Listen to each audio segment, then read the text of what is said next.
गाजी बाबा को लेकर अफवाहें बहुत थी, असल में वो था कैसा? हमको बहुत थोड़ा सा क्लू था। कितना लंबा है साहब? 6 फीट के करीब होगा। पानी लगा के बाल पीछे झाड़ता है और उसका जो चलता है ना, दाहिने वाला होठ थोड़ा लटका रहता है और राइट कंधा थोड़ा झुका के चलता है। जूता पहनता है, उस पर स्टील का एक प्लेट होता है।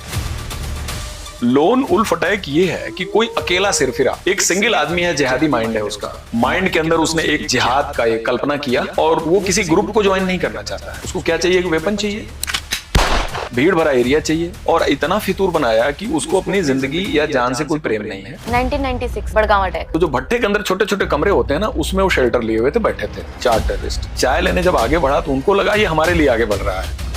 उन्होंने उस रूम से फायर खोल दिया। टेररिस्ट जब फायर खोलते हैं ना, तो हमारे लिए शगुन वाली बात होती है। ये नूर त्राली कौन था और इसकी क्या कहानी है? ये साउथ कश्मीर त्राल एरिया के गांव में पैदा हुआ था। ये बौना होने का बड़ा फायदा लिया। 4 फीट का जो आदमी था ना, वो 8 फीट का आदमी भी वो काम नहीं कर सकता जो किया उसने। नूर त्राली ने एक बार इच्छा जाहिर की थी कि मैं मौलाना मसूद अजहर से मिलना चाहता। सूफियाना मौलवी पना करता था, झाड़ फूक करता था, बहुत ही कट्टर रेडिकल आदमी था। पूरे अटैक हिस्ट्री का बहुत बड़ा सरगना आदमी था। इंडियन एयरलाइंस का जहाज जो काठमांडू से दिल्ली आ रहा था, उसको मिड एयर में हाईजैक करके कंधार ले जाया गया। कश्मीर में श्रीनगर ही मेन आतंक का अड्डा कैसे बन गया था? कोई भी काउंटर ऑपरेशन करना, किसी भी टेररिस्ट को पहचानना, कोई भी एनकाउंटर करना, ये सब आप लोग कैसे करते थे? 1947 में जब भारत आजाद हुआ तो मोहम्मद अली जिन्ना ने साफ कहा कि मुसलमान हिंदुओं के साथ नहीं रह सकते, इसलिए हमें अपना एक अलग देश चाहिए। उस वक्त पाकिस्तान अलग देश बना, लेकिन वो अपने फादर नेशन यानी कि इंडिया से इतना जुड़ा रहा कि आज जो भारत का सिरमौर है वो पाकिस्तान की जुगलर वेन यानी कि गले की नस है। जी हाँ, हम बात कर रहे हैं कश्मीर की। आजादी के बाद पाकिस्तान ने कभी डायरेक्ट अटैक, तो कभी टेररिज्म, तो कभी मिलिटेंसी के जरिए कश्मीर को कैप्चर करने की कोशिश की, लेकिन हर बार वो नाकाम रहा। सवाल यह आता है कि उसे नाकाम किया किसने? उसके भेजे हुए आतंकियों को चुन चुन कर मारा किसने? कल, आज और कल के लिए कश्मीर को सिक्योर किया किसने? तो दोस्तों, जवाब आता है बीएसएफ यानी कि बॉर्डर सिक्योरिटी फोर्सेस। वैसे तो बीएसएफ के सोल्जर्स की कहानियों से इतिहास के पन्ने भरे पड़े हैं, लेकिन इन कहानियों में एक नाम आता है एनएनडी दुबे का, जिन्हें आतंकियों का एनकाउंटर करते वक्त 7 गोलियां लगी और एक गोली अब भी उनके शरीर में है। आज दुबे सर से हम सुनेंगे बीएसएफ के काउंटर टेररिस्ट ऑपरेशन की ढेर सारी ऐसी ही कहानियां जो आपने पहले नहीं सुनी होगी। इसलिए मेरी रिक्वेस्ट है कि आप इस पॉडकास्ट को पूरा देखिएगा। सर, वेलकम करते हैं हम आपका। थैंक यू वंशिका, बहुत बहुत धन्यवाद। सर, सबसे पहला सवाल मैं आपसे ये पूछना चाहूंगी कि 7 गोलियां लगी आपको, कैसा फील होता है जब बुलेट हिट करती है, गोली लगती है? क्योंकि हमने देखा है कि सोल्जर्स गोली लगने के बाद भी लड़ते रहते हैं। गोली लगने की बातें तो मैं भी सुना करता था पहले, और जब गोली और AK-47 राइफल से ही काम करने का एक फेज आया तो ये तो मन में ख्याल आया कि अगर ये लगती है किसी को तो या तो आदमी मर जाता है या सीरियसली इंजर्ड हो जाता है। लगने के बाद फीलिंग कैसी होती है वो तो फिर लग के ही पता लगा। और जब मुझे लगा तो मैं फ्रेंकली बताऊं, मेरे खाली हाथ के गोलियों का एहसास हुआ, क्योंकि ये इतना फैटल था और कंप्लीट बस्ट जो है एल्बो के ऊपर से लग के और पूरा पार्ट ब्लोन आउट फ्रैक्चर हो गया था। और क्या बोल सकते हैं, यानी किसी का हाथ ऐसा गंदा दिखेगा ये पता नहीं था। वो तो जब अपना हाथ ऐसा दिखा तो एहसास हुआ कि गोली लगने का इफेक्ट होता है। क्या होता है ना, ये गोली बहुत एनर्जी होती है इसके अंदर। ये 19 से लेके 21 टन पर स्क्वायर इंच गैस प्रेशर से बैरल से निकलती है। तो आप अंदाजा लगा सकते हैं कि अगर क्लोज बैटल है, आमने सामने की लड़ाई है, तो ये टारगेट को कैसे इम्पैक्ट करती होगी। और शरीर की बाकी गोलियों का एहसास तो हॉस्पिटल में हुआ, जब ऑपरेशन थिएटर में डॉक्टर ने सर्जरी से पहले बॉडी को एग्जामिन किया तो जगह जगह जो गोलियां लगी थी, इंक्लूडिंग एक गोली जो पेट में, जो अंदर ही है, उसका मुझे तब पता लगा। तो उस समय इफेक्ट आया कि दाहिना पैर पैरालिटिक इफेक्ट में हो गया था और दाहिना हाथ हमारा इनकैपेसिटेटेड हो गया था। काफ़ी पेन था, ब्लीडिंग हो रही थी, लेकिन ऐसे किसी वाइटल पार्ट पे गोली लगने से बच गया जिसका कि इमीडिएट इफेक्ट डेथ हो सकता था। तो बड़ा एक शॉकिंग फीलिंग रहती है, प्यास लगती है, आदमी को एक शॉक इफेक्ट ज़्यादा रहता है गोली का। मतलब गोली लगने से जो एक्चुअल जो इफेक्ट है वो सबसे पहला इफेक्ट डर होता है। शॉक, हाँ शॉक। उसको शॉक डर से कनेक्ट कर सकते हैं। सबसे पहला इफेक्ट शॉक होता है। शॉक ये जैसे स्नेक बाइट में होता है, जैसे सांप काटता है, कई बार सांप जहरीला नहीं भी होता है, लेकिन स्नेक काटने का जो एक शॉक आता है ना, एक उसका जो माइंड पे शॉक लगता है, अरे स्नेक बाइट है, आई कैन डाई, डेथ हो सकती है। तो गोली के साथ भी ये फीलिंग आती तो है, एक शॉक इफेक्ट आता है, लेकिन बॉडी पे अगर इम्पैक्ट किसी वाइटल ऑर्गन पे नहीं है तो आदमी बच जाता है। बस उसका हेमरेज रोकना है, ब्लीडिंग, यानी बॉडी से खून का बहना अगर एड्रेस हो गया, उसको मेडिकल एड मिल गया जल्दी, उसको मेडिकल अटेंशन मिल गया, तो लाइफ के बचने के चांसेस बहुत ज़्यादा हो जाते हैं। और किसी ऐसे मेन आर्टरी पे गोली ना लगी हो, बॉडी के जो पार्ट है ट्रंक, क्योंकि सबसे ज़्यादा डेंजरस पार्ट कमर से ऊपर का है। जैसे हेड इंजरी हो गई तो बहुत मुश्किल है बचना, हार्ट में हो गई, जैसे मैं एक मेडल लगा रखा था तो उसमें पूरा बस्ट लग गया, तो उसने पूरा मेडल क्रश हो गया और वो टेढ़ा हो गया, स्टील का मेडल था। चेस्ट पे आपने मेडल लगा रखा, बाएं पॉकेट के, बाएं जेब जो होती है उसके बटन के आसपास लगाते हैं, वो एक इंसिग्निया होता है, तो उसने कंप्लीट बस्ट ले लिया। तो वो पूरे शॉट्स जो है उस पर टकरा के और आर्मपिट से फाड़ के निकल गए। अच्छा। तो वो कार्डिक एरिया यानी जो हार्ट का एरिया है उसमें जाने से बच गया, बचा लिया, मतलब बचा लिया उसने, उस मेडल ने बचा लिया। मेडल ने बचाया, वो बड़ा एक मिरेकुलस एस्केप था। तो गोलियां तो लगी साथ, लेकिन इसमें बड़े अलग अलग तरह का एक्सपीरियंस रहा, और कुछ इसमें फिल्मी एक्सपीरियंस भी हुआ, जो कि सुना करते थे बट एक्चुअल हुआ हमारे साथ है। बिल्कुल बताइए जी। जैसे जैसे जैसे मतलब आपकी ये एक अलग सी कहानी है कि एक मेडल ने आपको बचा लिया। जी बिल्कुल बिल्कुल। और आज आप हमारे सामने, हमारे पास घर पे मेडल रखा हुआ है, क्रश मेडल। हाँ हाँ बिल्कुल, I have got a photograph of that, I will share with you. Sir, अपने एनकाउंटर जर्नी के दौरान आप बीएसएफ में सेकंड इन कमांड थे, बेसिकली काम क्या था? देखिए, जब मैं कश्मीर में आतंकवाद के खिलाफ जो मेरी पहली तैनाती हुई 1994 में हुई, तो मैं डिप्टी कमांडेंट था, यानी कश्मीर में जो मेरा पहला फेज था। डिप्टी कमांडेंट का रोल होता है ऑपरेशनल ड्यूटी, यानी फील्ड में ट्रुप्स को आतंकवादियों के खिलाफ होने वाले ऑपरेशन में खुद हिस्सा लेके और उसको काउंटर करना, और जितनी फील्ड ड्यूटीज है उसको हैंडल करना। उसके अलावा बटालियन की बहुत सारी ड्यूटीज होती हैं। तो ऑफिसर होते हुए भी ऑपरेशनल एरिया में आपको फिजिकली ऑन हैंड काम करना है। लेकिन जो मेरा सेकंड फेज था 2000 टू 2003, उसमें मैं सेकंड इन कमांड हो गया था, प्रमोट हो गया था। वो रोल जो होता है वो सुपरवाइजरी रोल भी है, लेकिन कॉम्बैट रोल भी है। यानी बटालियन अगर टेररिस्ट इन्फेस्टेड एरिया में ऑपरेट कर रही है, वहाँ डिप्लॉयड है, आतंकवादियों के खिलाफ कोई भी कार्रवाई कर रही है, तो उसमें हमें बिल्कुल फिजिकली अवेलेबल रहना है। कई बार जरूरी नहीं है कि रेडिंग टीम में खुद भी जाऊं, मैं जूनियर अफसर को भी उसमें भेज सकता हूं। लेकिन मेरे केस में इस पर्टिकुलर इनकाउंटर में जिसकी हम कभी चर्चा करते हैं 2003 वाली, उस केस में मैं रेडिंग टीम को खुद ही हेड कर रहा था। ऑपरेशन हाई प्रोफाइल था, एक ऐसे आतंकवादी के खिलाफ था जिसके बारे में जितनी जानकारियां थी वो अपने आप में काफ़ी सीरियस थी। तो उसकी प्रिपरेशन उसी हिसाब से थी, और उसमें level of supervision, level of leadership ऐसा होना चाहिए था कि मैं उसमें खुद लीड किया। तो ये जिम्मेदारियां रही जिसको कि मैं निभाया। सर, जब आप कश्मीर में पोस्ट हुए, कश्मीर में आपकी ड्यूटी लगी, कैसा माहौल था कश्मीर का? माहौल पहले से खराब था या खराब हो रहा था? देखिए, मैं 94 में सबसे पहले गया साउथ कश्मीर। 94 टू 97 कश्मीर में आतंकवाद की शुरुआत हुए 5 साल हो चुके थे। उस 5 साल में टेररिज्म काफी स्टेब्लिश हो गया था, और लोकल टेररिस्ट के साथ साथ फॉरेन टेररिस्ट मिक्सअप हो चुके थे। तो पाकिस्तान, अफगानिस्तान से आए हुए टेररिस्ट वो कश्मीर में होने वाले आतंकवाद की बागडोर वो संभाल चुके थे। और आईएसआई पाकिस्तान का जो एक काम करने का तरीका था वो यही था कि कश्मीर में पैदा होने वाले कश्मीरी आतंकवादियों को वो खुली कमांड कभी नहीं देते थे। उनके साथ जरूर फॉरेन टेररिस्ट एक दो होता था, जिससे कि लोकल टेररिस्ट होने के नाते कई लोकल कंसिडरेशन हो जाते हैं। हो सकता है ये अटैक ना करे, अटैक से पहले पैर खींच ले, या कल को इसका माइंड चेंज हो जाए, या कल को ये इन्फॉर्मेशन लीक हो जाए, या इसको फैमिली प्रेशर आ जाए और ये आतंकवाद से कहीं विड्रॉ न कर जाए। क्योंकि जो बाहर से फॉरेन टेररिस्ट आया वो तो यही काम करने आया, उसकी वहाँ कोई फैमिली नहीं है। पाकिस्तान अफगानिस्तान से जो आया वो बाल बच्चे लेके तो आया नहीं है। लेकिन एक कश्मीर की पब्लिक, लोकल पब्लिक में कोई ऐसा टेरर माइंड का लड़का अगर ज्वाइन करता है तो उसके कई लोकल वीकनेसेस भी होती हैं। तो मैं उसमें रूरल टेररिज्म के अंदर था, और गांव टू गांव इनकाउंटर होते थे। हर सड़क चौराहा पर मूवमेंट हम करते थे तो मान के चलते थे कहीं भी एम्बुश होगा, कहीं भी ग्रेनेड हमारे पर अटैक होगा, एक्सप्लोसिव डिवाइस हमारे गाड़ी के अगेंस्ट लगेगा, दिन में इनकाउंटर, रात को इनकाउंटर, तो हमें 24 घंटे हम लोग एनकाउंटर मोड में होते थे। काफ़ी अच्छा 3 साल का फेज़ रहा, काफ़ी सेफ हम लोग रहे और बहुत अच्छा काम किया। और हिजबुल मुजाहिदीन का मेन काडर हमने साफ किया साउथ कश्मीर से। लेकिन जो बाद के फेज में सन 2000 में मैं कश्मीर गया, उस समय टेररिज्म की सिचुएशन बहुत बदल गई थी।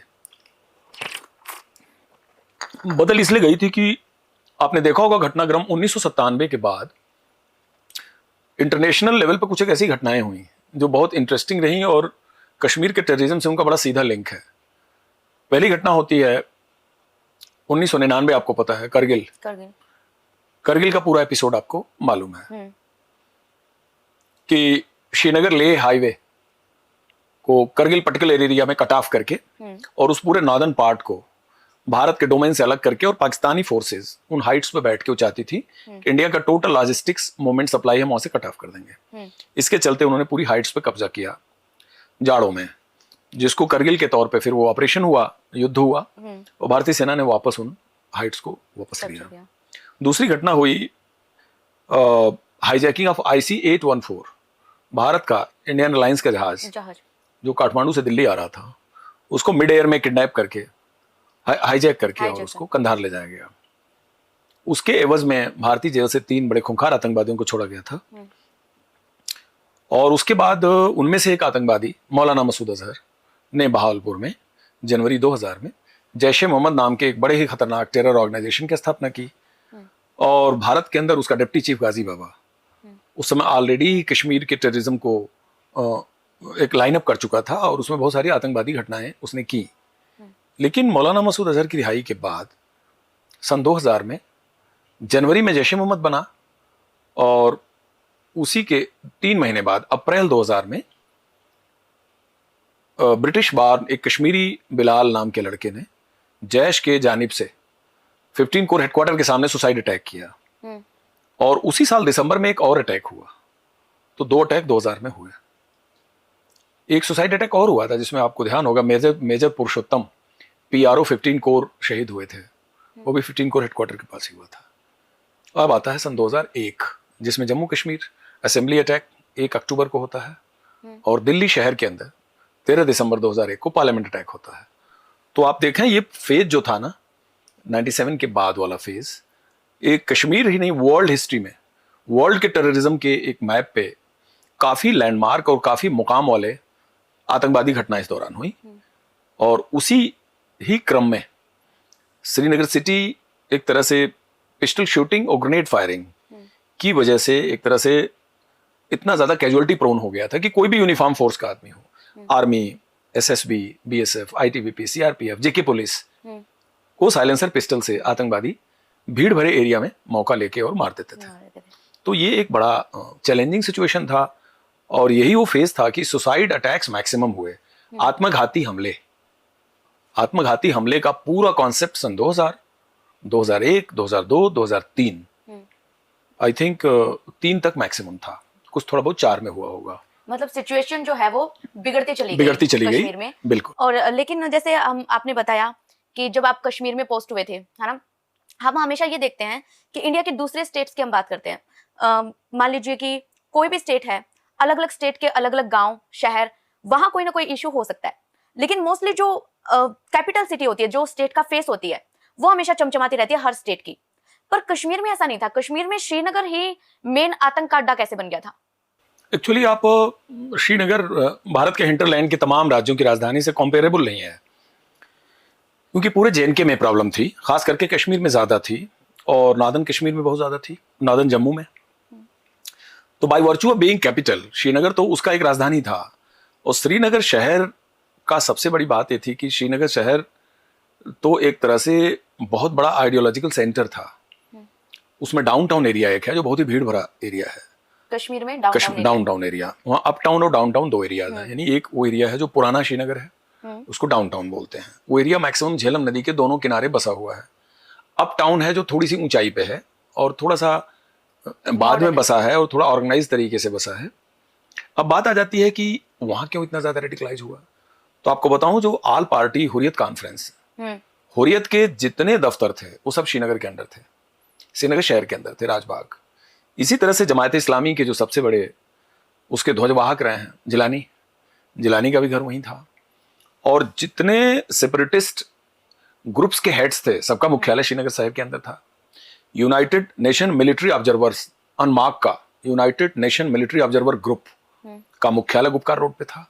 तो इंटरनेशनल मीडिया में खुद को स्थान पाने के लिए, अपने काज के लिए और टेररिस्ट अटैक को एक लार्जर पिक्चर देने के लिए और पूरे दुनिया में कम्युनिकेट करने के लिए श्रीनगर शहर वो लोग चुनते थे टेररिज्म का अड्डा के तौर पर, क्योंकि वहां से उनको मीडिया कवरेज बहुत ज्यादा मिलता था श्रीनगर सिटी से। और वहां पर फॉरेन टूरिस्ट भी आते थे, फॉरेन जर्नलिस्ट भी आते थे, पढ़ाई लिखाई का सेंटर था। कश्मीर यूनिवर्सिटी अपने आप में बहुत बड़ा एक तरह से मोटिवेशनल अड्डा था। तो इसलिए श्रीनगर सिटी एक बड़ा एक कह लीजिए कि फेवरेट प्लेस था आतंकवाद की इस मुहिम को आगे बढ़ाने के लिए। सर, श्रीनगर में हम ये मान लेते हैं कि हर जगह पूरा कश्मीर, उस दौर की जब बात करें तो टेक्नोलॉजी जीरो के बराबर और टेररिस्ट इतने ज्यादा कि पूरा कश्मीरी ऑलमोस्ट टेररिस्ट से इन्फ्लुएंस्ड था, भरा पड़ा था, एक तरह से कह सकते हैं। तो ऐसे में कोई भी काउंटर ऑपरेशन करना, किसी भी टेररिस्ट को पहचानना, कोई भी एनकाउंटर करना, ये सब आप लोग कैसे करते थे? क्योंकि टेक्नोलॉजी तो थी नहीं, सुविधा कोई थी नहीं, फिर कैसे पहचानते थे? कई बार तो आपके पास आतंकियों का फोटो तक नहीं होता था। एक्चुअली एक तो बताऊं मैं सिचुएशनल, कि ऐसी क्या सिचुएशन होती थी कि ट्रैक करना और इनकाउंटर आसान होता था, और दूसरा मैं बताऊंगा जो कि हम लोग प्रोएक्टिवली करते थे। सिचुएशनल ये था कि वो ऐसा फेस था कि टेररिस्ट भी इंटरफेस खोजते थे। टेररिस्ट भी एक इंटरफेस ढूंढते थे, यानी वे भी सिक्योरिटी फोर्सेज को नजदीक आके अटैक करने की उनकी एक मॉडस ऑपरेंडी होती थी। किसी को अटैक करने के लिए उसके नजदीक जाना पड़ेगा फिजिकली। जैसे आज का जो 2025 का टेररिज्म है, ये टेररिज्म कश्मीर के अंदर एक गुरिल्ला टैक्टिक्स की तरफ चला गया है। यानी महीनों, हफ्तों, पखवाड़ों वो जंगल और पहाड़ में छुपे रहते हैं। किसी एक दिन वो साफ टारगेट को ढूंढते हैं, काफी होमवर्क करते हैं, अचानक हमला करते हैं और फिर उन्हीं पहाड़ों में चले जाते हैं। तो आज की टैक्टिक्स में वो इंटरफेस नहीं रखना चाहते, यानी मुलाकात और टकरा जाना स्थिति से वो बचते हैं। लेकिन तब क्या था, मिलते थे तब AK-47 के साथ जो मोहब्बत और इकरार था वो ज्यादा था। अच्छा। मतलब वो भी खोजते थे कि सिक्योरिटी फोर्सेज के खिलाफ अटैक करें, उनके कन्वाई पर अटैक करें, ग्रेनेड मारें, राइफल ग्रेनेड से अटैक करें, एम्बुश करें। हमारी सिखलाई ऐसी थी कि वो हमारे ड्यूटी का पार्ट था। यानी अगर वो हमारे पर ऐसा कोई कर रहा है तो अच्छी बात है, हमको तुरंत इनकाउंटर करने का या उसको रिस्पॉन्ड करने का मौका मिलेगा। अगर हमारे कन्वाई पे गोली आई, हमारे पेट्रोल के ऊपर फायर आया, तो पहली गोली है जिसका कोई जवाब नहीं है। फर्स्ट गोली is always very fatal and by chance.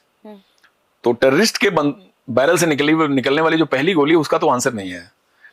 लेकिन हमारी तैयारी ऐसी थी कि हम दूसरी गोली ना आए इसके लिए कोशिश करते थे। दूसरी गोली कहने का अर्थ कि दूसरा burst, second spell of attack, by that time हम रेडी हैं। हम उनको चेस करेंगे, दौड़ाएंगे, उन्हें घेरेंगे, उनको ट्रेस आउट करेंगे, कार्डन करेंगे, उन्हें मारेंगे। तो तब टेररिस्ट का फोर्सेज का इंटरफेस बहुत ज्यादा क्विकली होता था। दूसरा, टेक्नोलॉजी नहीं थी, लेकिन टेक्नोलॉजी की मदद और टेक्नोलॉजी का बाधा होना, ये बेसिकली दोनों के लिए है। It's both way. टेक्नोलॉजी नहीं थी लेकिन ह्यूमन इंटेलिजेंस बहुत तगड़ा था, ह्यूमन वर्क बहुत ज्यादा था। बड़ा सिंपल सा है कि अगर आप मार्केट में जाते हैं, किसी चीज की डील करते हैं, कोई चीज आप खरीदते हैं, किसी चीज के बारे में बात करते हैं, सबसे अच्छे परचेजिंग कौन करता है? जो सबसे ज्यादा होमवर्क करता है, जिसकी क्वेरी बहुत ज्यादा होती है, जिसका सर्वे बहुत बढ़िया होता है, जो 10 चैनल से 10 जगह से चीजों को पता करता है, वो सबसे एक्यूरेट आंसर पे पहुंचता है। यही है टैक्टिक्स। नॉर्मल टेररिज्म में भी यही टैक्टिक्स है। तो जिसका होमवर्क सबसे अच्छा होता था, होमवर्क में क्या क्या आता है, जिस एरिया में आप काम कर रहे हैं उस एरिया की बहुत डिटेल में जानकारी होनी चाहिए। डिटेल में क्या क्या होती है, वहां का भूगोल, वहां का इतिहास, वहां का पास्ट रिकॉर्ड, वहां के लोग, एक एक आदमी की डिटेल, एक एक मोहल्ले की detail, young, old, release militant, surrender militant, past history किसकी क्या रही है, killed militant, militant crossed over to Pakistan taking training, militant जो पाकिस्तान से इंडिया में आया ट्रेनिंग लेके, और ओवरग्राउंड वर्कर, सिंपथाइजर्स, हमारे अगेंस्ट काम करने वाले जमाती कौन कौन है। यानी जो एक बॉर्डर सिक्योरिटी फोर्स या फॉर द पर्पज पुलिस और आर्मी, जितने लोग उस पूरे सिक्योरिटी मैट्रिक्स में आतंकवाद को चला रहे हैं, जिला रहे हैं, उनके बारे में एक एक नॉलेज इकट्ठा करने वाला आदमी ही ह्यूमन इंटेलिजेंस को चला पाता था, और वही हमारे सक्सेस का राज था। सर जो टिप मिलती है, क्योंकि कोई भी इंफॉर्मेशन के बिना किसी को पकड़ना मुश्किल है, और टिप का जो होता है वो बहुत मेन रोल आता था। हम बता दें, टिप यानी इंफॉर्मेशन, और जिसको सुना है टिप कहते हैं। कश्मीर में टिप मिलना कितना मुश्किल था, क्योंकि मोस्टली लोकल लोग होते हैं जो ये टिप देते हैं, और देश के दूसरे स्टेट्स के अंदर क्या होता है, लोकल्स का सपोर्ट भी होता है। कश्मीर में उस वक्त क्या लोकल का सपोर्ट मिल जाता था इजीली, या फिर आप जो जिसको हम खबरी कह सकते हैं, उन्हें अपनी तरफ करना या उन्हें बनाना, उन्हें ट्रेंड करना मुश्किल होता था? कैसे टिप मिलती थी उस टाइम? देखिए, इजीली तो कुछ नहीं मिलता था। कश्मीर में भी ह्यूमन इंटेलिजेंस या किसी से खबर हासिल करना एक टफ काम था, लेकिन मुमकिन काम था, मुमकिन था। और आपकी कोशिश अच्छी रही, आपका ह्यूमन इंटरफेस बहुत बढ़िया है, कंडक्ट रिलेशनशिप बहुत अच्छी है, आप अपने बातचीत से, अपने बिहेवियर से, अपने कंडक्ट से लोकल पब्लिक में आपने 10-20 भी आदमी अच्छे बना लिए ना अपने दोस्त, तो आपको इन्फॉर्मेशन आती थी। दूसरी बात, इसमें चांस लेना पड़ता है। कई बार कई अच्छे हैं जानकार, आपके अच्छे दोस्त हैं, लेकिन इन्फॉर्मेशन नहीं देंगे, कोई बात नहीं, ऐसा हमारे लाइफ में भी होता है। बहुत सारे ऐसे भी दोस्त होते हैं जो कि नॉन प्रोडक्टिव हैं, फिर भी अब हेलो हाय रखते हैं उनसे। बहुत सारे ऐसे लोग होते हैं जो कई बार चलते समय कोई कैजुअल बात कह गए, कोई छोटा सा टिप दे गए, वो आपके काम आ जाता है। अब एक लड़का आता था हमारे पास, बहुत चाय वाय पीता था, एक पाकिस्तानी टेररिस्ट था आलमगीर एरिया में, हमको बहुत थोड़ा सा क्लू था। ये क्लू कैसे आता है, कितना लंबा है साहब, 6 फीट के करीब होगा। 6 फीट का आदमी 6 फीट 1 इंच भी हो सकता है, 5 फीट 11 इंच भी हो सकता है। ऐसा पानी लगा के बाल पीछे झाड़ता है, और बाल जब झाड़ता है ना तो उसको 2 तरफ इसके कर्व बनते हैं। ये सब छोटी छोटी टिप है। और उसका जो चलता है ना, दाहिने वाला होठ थोड़ा लटका रहता है, और राइट कंधा थोड़ा झुका के चलता है। और क्या है, डबल वेस्ट की जैकेट पहनता है। कश्मीर में जाड़ा बहुत पड़ता है तो जैकेट लोग ज्यादा पहनते हैं। एक तो होती है सिंगल जैकेट, एक जैकेट होती है उसमें एक डबल लेयर भी होती है, यानी अंदर का चेन और बाहर का चेन। शूज, जूता पहनता है, उस पर स्टील का एक प्लेट होता है। जैसे कई लोग सिंपल जूता पहनते हैं, कई लोग शूज में एक ऊपर छल्ला लगा होता है, स्टाइलिश थोड़े से फैंसी शू। यानी these are small small details. खबर देने वाले इस टाइप से डिटेल देते थे। मोबाइल नंबर तो होता नहीं था, आप किसी का मोबाइल जब नहीं होता था तो किसी की फोटो नहीं खींच सकते थे आप। कैमरा लटका के फोटो खींचना was not a very normal job, it very very special job. Camera लेके आप चलेंगे, किसी की फोटो खींचेंगे तो फोटो कौन खिंचाने देगा? ये प्रैक्टिकलिटी की बात बोल रहा हूं। तो कोई आदमी किसी आतंकवादी को या किसी सस्पेक्ट आदमी को देखता था ना, तो उसको पांव से लेकर सिर तक उसका वो हुलिया बना लेता था। और इन डिटेल्स में हमने पाकिस्तानी मारे, हफ्तों लगाया एम्बुश, हफ्तों नाका, सिविल कपड़े में बैठ के, जाने वालों के 1 घंटा पागल की तरह से देख रहे हैं इस होलिया का कौन जा रहा है। देखते देखते देखते कई बार फ्रस्ट्रेशन भी होता है, कई हफ्ते आप देख रहे हैं कोई नहीं मिला। लेकिन अगर आप इसमें मेहनत करते हैं ना, तो फैक्टर ऑफ प्रोबेबिलिटी, एक दिन लक आपको हिट करती है। तो खबर देने वाले बहुत आसानी से नहीं मिलते थे, लेकिन खबर देने वाले बहुत अच्छी तादाद में भी मिलते थे। ऑल डिपेंड्स कि आप एज एन ऑफिसर, आपने उस एरिया में खुद को प्रोजेक्ट कैसा किया है by way of your work. उसके बाद आप ह्यूमन इंटरफेस में आप टैलेंट पहचानिए। टैलेंट जो डिटेल्स दे रहा है उसका ग्राउंड पे, जब आप इन डिटेल्स को लेके ग्राउंड पे इनकाउंटर करते हैं ना, तो खबर देने वाला बड़ा खुश होता है। अच्छा, वो अगले दिन बोलेगा मेरी टिप काम आई, क्या मेरी टिप काम आई सर, बहुत अच्छा रहा, बड़ा बढ़िया। उसको एक सेंस ऑफ अचीवमेंट होता है। तो that is how we used to work. अब हम बात करते हैं एफटीएफ की। जैसे आपने पहले भी बताया कि कश्मीर में एक लोकल के साथ एक विदेशी आतंकी रहता था पहले, जब आप 1994 में थे। तो वो जो विदेशी आतंकी था वो ये इंश्योर करता था कि अगर हमला होने जा रहा है तो वो रुके नहीं। और एफटीएफ जैसे मैं एक्सप्लेन कर देती हूँ कि फॉरेन टेररिस्ट फाइटर, जिन्हें अलग अलग देशों से भेजा जाता था कश्मीर में, वो घूमते घुमाते आते थे और कश्मीर पहुंचते थे, वहां पर आतंकी घटना को अंजाम देते थे और कहते थे कि अगर पकड़े जाते तो कि नहीं जी हम तो यहाँ घूमने आए थे। तो उस वक्त कश्मीर में ये हालात थे कि अफगानिस्तान से आए हुए, सूडान से आए हुए अलग अलग आतंकी घूम रहे थे एफटीएफ के। उस सिचुएशन को, उन आतंकियों को, उन हालातों को आपने कंट्रोल कैसे किया? मौलाना मसूद अजहर टूरिस्ट वीजा पे आया था इंडिया में। वीजा पे क्या था, वो तो फेक पोर्तुगीज पासपोर्ट पे आया था। कराची से वो ढाका उतरा और ढाका से इंडिया वो चोरी से क्रॉस किया। अच्छा। तो वो टूरिस्ट पासपोर्ट पे ढाका गया, बांग्लादेश। लेकिन बांग्लादेश से जब इंडिया आया तो चोरी से आया। ठीक, चोरी से आया और फिर पकड़ा गया, वो अलग अलग कहानी है। कहने का अर्थ कि एक आदमी मुख्तलिफ देशों से भारत में और जेएनके में जाता है और टेररिज्म का हिस्सा बनता है, वो इस बात की अलबाई या इस बात का फायदा लेके नहीं बच सकता कि नहीं हम तो घूमने आए थे। हाँ, अब जिन टेररिस्ट की हम बात कर रहे हैं, फॉरेन टेररिस्ट फाइटर की, ये इलीगली इन्फिल्ट्रेट करके इंडिया आते हैं लाइन ऑफ कंट्रोल या बॉर्डर के through. Pakistan ISI, Pakistan military इन्हें लॉन्चिंग पैड से भारत के अंदर घुसपैठ कराती है, फायर कवर दे करके, गाइड के थ्रू, चोरी से, खराब मौसम का फायदा उठाते हुए, पहाड़, जंगल, नाला, नदी के थ्रू ये क्रॉस कराते हैं। इनके साथ गाइड्स होते हैं, वो गाइड्स इन्हें मुकम्मल जगह पे ले आते हैं। उन गाइड्स की जिम्मेदारी होती है पॉइंट ए से पॉइंट बी, पॉइंट बी से पॉइंट सी ले आना और लोकल टेरर मॉड्यूल के साथ इनको कन्वर्ज कर देना, इनकी मेरिंग कर देना। तो ऐसे लोग इनकाउंटर में मारे जाते थे। वो ऐसे टेररिस्ट 99% इनकाउंटर में मारे जाते थे। ऐसे टेररिस्ट सरेंडर भी नहीं करते थे क्योंकि इसी मकसद के लिए आते थे। They were specially chosen selected people to fight inside Kashmir against India. ये उसका कॉन्सेप्ट रहा है, कॉन्सेप्ट था। तो फिर वो जो सिचुएशन थी कि ये आने बंद कब हुए, कब ये सिलसिला खत्म? ये बंद तो अभी भी नहीं हुए हैं, अभी भी ऐसा चल रहा है। अभी भी ऐसा चल रहा है। फर्क यही है कि अब उसकी फ्रिक्वेंसी तादाद कम हो गई है क्योंकि अभी पहलगांव में 24 अप्रैल को जो 22 अप्रैल को जिन पाकिस्तानी आतंकवादियों ने हमारे 26 टूरिस्ट को बेरहमी से मारा, ये पाकिस्तानी टेररिस्ट थे। तो आ तो अभी भी रहे हैं, आने के तरीका में थोड़ा बदलाव हो गया है, उनकी संख्या कम हो गई है, आना थोड़ा चैलेंजिंग है, लेकिन इन्फिल्ट्रेशन बंद नहीं हुआ है। एम्स्टर्डम से आए हुए टेररिस्ट जो थे उन्हें आपने एनकाउंटर किया और उस वक्त आपको मीडिया ट्रायल का भी शिकार होना पड़ा। क्या थी वो कहानी? उस देखिए, ये बड़ा कम लोगों को पता है कि सन 2010, 12, 14 के बाद कुछ एक घटनाएं यूरोप में हुई, जिसमें फ्रांस में हुआ, लंदन में हुआ, कुछ घटनाएं जर्मनी में हुई, अमेरिका में हुआ, आतंकी हमले, जिनको लोन उल्फ अटैक की संज्ञा दी गई।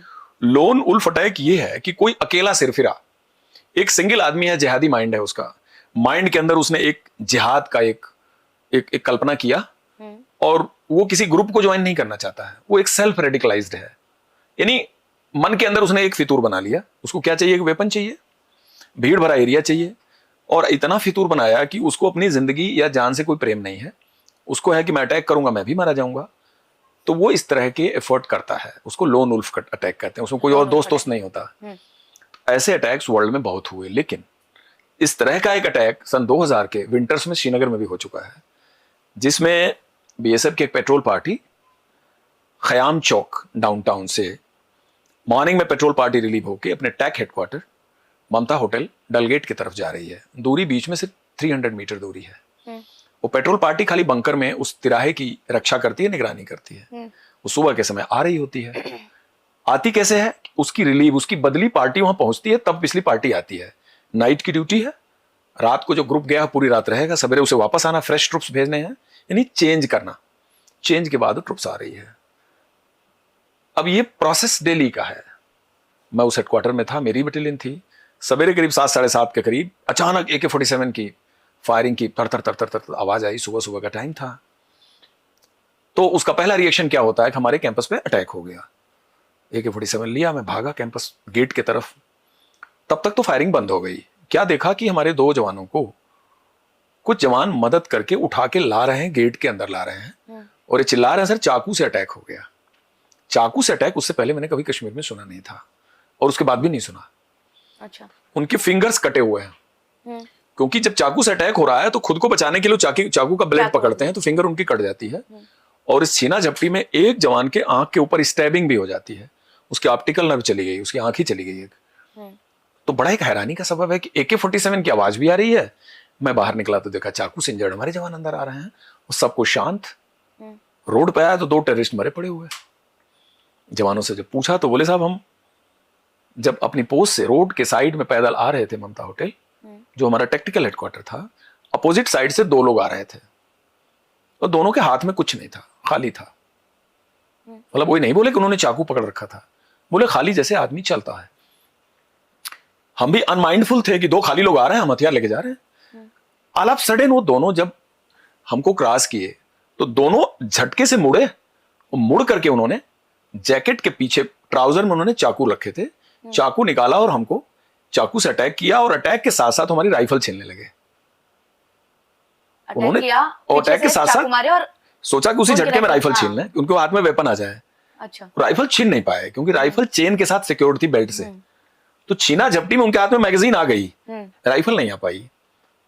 और इसी प्रोसेस में लड़के उन्हें मार भी नहीं पा रहे हैं क्योंकि वो कंफर्म नहीं है कि ये कौन लोग हैं, बिकॉज उन पे वेपन नहीं है, AK-47 पिस्टल तो है नहीं, ग्रेनेड है नहीं, क्या है, चाकू से मार रहे हैं। तो एक बार हथियारबंद जवान भी थोड़ा सा ठिठक जाता है कि क्या हो रहा है हमारे साथ, ऐसा तो कभी हुआ नहीं। उसी चक्कर में इनको चोट लग जाती है। यह स्कफलिंग मोर्चे के अंदर एक संतरी देख रहा होता है, क्योंकि ये सड़क पे ही होता है और सड़क से सटे हुए मोर्चे का लूप होल है। लूप होल, अगर आपने कश्मीर के जवानों के मोर्चे जिसके अंदर तैनात होते हैं ना, उसमें देखने वाला जो कट बना होता है उसको लूप होल कहते हैं, जिससे वो देखते हैं। जो आयरन का बना हुआ, आयरन का है, ईंट का है, जैसे भी है। तो जो जवान ड्यूटी पे था उसके बिल्कुल सामने हो रहा था। वो बाहर आ इसलिए नहीं सकता था कि वो ईंट की चिनाई थी, वो तो बंद था मोर्चा, वो दीवार तोड़ के तो आ नहीं सकता था।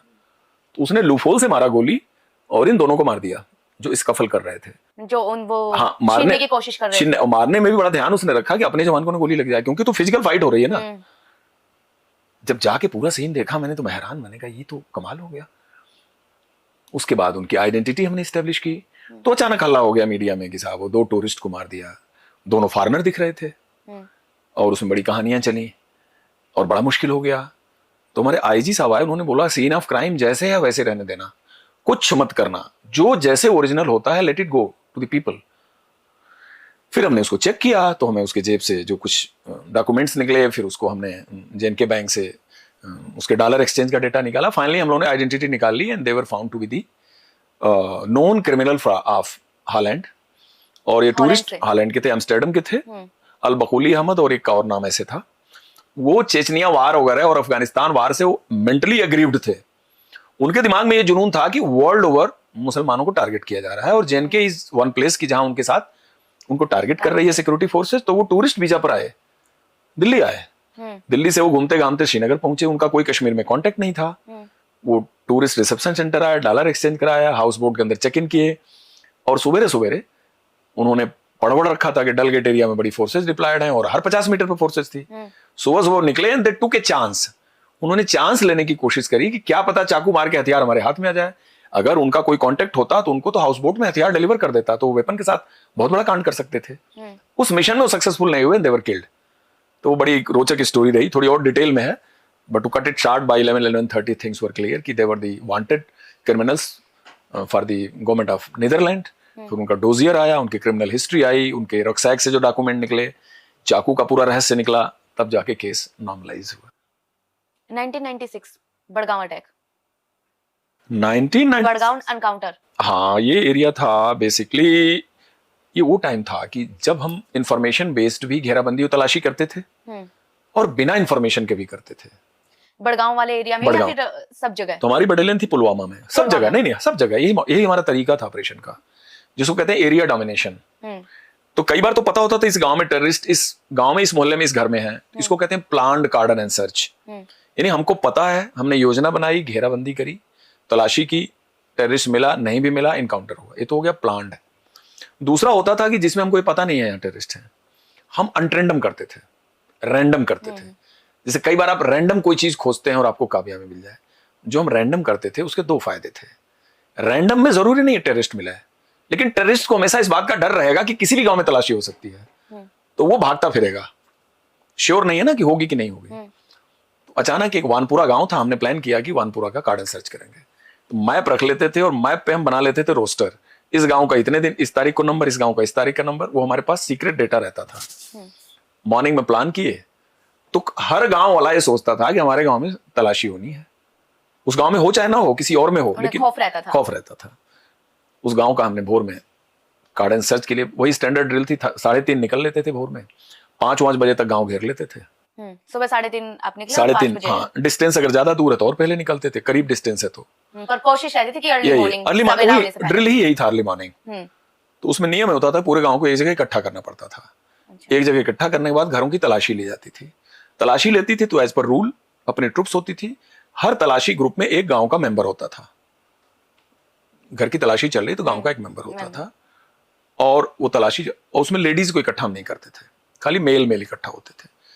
बच्चे हैं, बूढ़े हैं, बीमार हैं, उनको एग्जम्पशन था, वो नहीं आएंगे। तो तलाशी अभी शुरू हुई, हमने अनाउंस कर दिया मस्जिद से कि गांव को हमने घेर लिया है, आप अमुक जगह पे इकट्ठा हो जाइए। तो हर गांव में इकट्ठा होने का जगह डिजिग्नेटेड होता था, पंचायत है, खुला ग्राउंड है, फुटबॉल ग्राउंड है, क्रिकेट ग्राउंड है। ये कार्रवाई हो रही थी।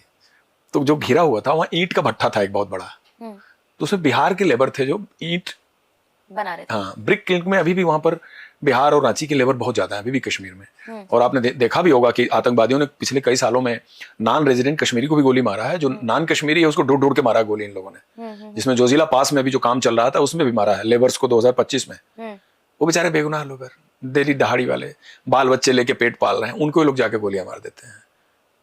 बताइए, ये इनका तरीका है कश्मीर के आतंकवाद की फिलॉसफी पे। तो बिहारी लेबर अंदर थे, हम सूचना पे नहीं गए थे कि इस गांव में टेररिस्ट हैं, लेकिन एक छोटा सा एनेक्डोट है इसमें। वो चाय बना रहे थे, बिहारी लेबर सुबह सुबह उठ के वो लोग चाय बना रहे थे, सुबह चाय की तलब होती है। तो घेरा जो लगा था ना, उसमें एक जवान था, उसका उसी भट्ठे वाले लाइन में उसकी लोकेशन पड़ गई, यानी वो एरिया वो कवर कर रहा था, सिपाही। उसको कहीं लालच लगी होगी कि यार थोड़ा चाय इनसे मांग लेते हैं। घेरा में बैठा हुआ है, उसको चाय की तलब लगी, तो वो इनडायरेक्टली उसको हिंट किया गया थोड़ी चाय हमको भी दे दो, जो कि ऑपरेशनली करने के लिए एथराइज नहीं था, लेकिन किया उसने। लेकिन उसी भट्ठे के अंदर 4 टेररिस्ट एक कमरे में बैठे थे, ये हमको पता नहीं था। अच्छा। टेररिस्ट देख रहे हैं कि कार्डन लग गया है, टेररिस्ट ये भी देख रहे हैं कि जवान यहाँ लाइनअप है। तो जो भट्ठे के अंदर छोटे छोटे कमरे होते हैं ना, उसमें वो शेल्टर लिए हुए थे, बैठे थे 4 टेररिस्ट। उनको लगा कि ये जवान चाय लेने जब आगे बढ़ा तो उनको लगा ये हमारे लिए आगे बढ़ रहा है, जबकि इस जवान को पता नहीं था कि उस कमरे में टेररिस्ट हैं। उन्होंने उस रूम से फायर खोल दिया। मतलब हमने मानपुरा का कार्डन सोच के लगाया ही नहीं था कि उसमें मिलिटेंट है। हमने सोचा हमारा रूटीन कार्डन सर्च है। फायर खोलना, आपको मैंने शुरुआत में बोला था कि इंटरफेस, टेररिस्ट जब फायर खोलते हैं ना तो हमारे लिए शगुन वाली बात होती है, मतलब बढ़िया है, अच्छा है, यानी हमको पता लग गया यहाँ है, तो पहली गोली तो चलिए। तो उन्होंने फायर खोला तो हमारे किसी को लगा नहीं। उसके बाद तो सारा कार्डन गांव छोड़ के भट्ठा घेर लिया। ये हुआ गांव को तो किनारे करो, गांव में तो कोई मिलना है ना, भट्ठे में तो पक्का टेररिस्ट है। अब और आसान हो गया क्योंकि ईंट का भट्ठा घेरना आसान था, छोटा एरिया था। जब तक कार्डन लगा, भट्ठा घेरे हम लोग, तब तक तो 3 तो रूम में ही मारे गए, एक कूद के भाग गया, एक आतंकी भागा, और एक अलग रूम में भी 2 थे, वो भी भागे। तो नाला था, तो भागते भागते लोग भागते 3 तो मार लिया लड़कों ने बिना एफर्ट के ही, क्योंकि वो प्रिपेयर्ड नहीं थे मिलिटेंट। उनको पता नहीं था ना, रात को सोए हुए थे, उनको क्या पता, उनकी बदकिस्मती आई थी कि कार्डन लग जाएगा सुबह सुबह। तो हम लोग पीछा करते करते गए, जूतों का जिधर भागे थे। तो आगे नाला था, तो नाला जूता पहन के क्रॉस नहीं कर सकते थे, तो जूता इसी पर उतार दिए थे लोग, और ब्लड का ट्रेस मिल गया। एक को गोली लगी थी, उसका ब्लड बह रहा था। उसके बाद लड़कों ने नाला क्रॉस किया, एक झाड़ी में मिल गया, उसको मार दिया।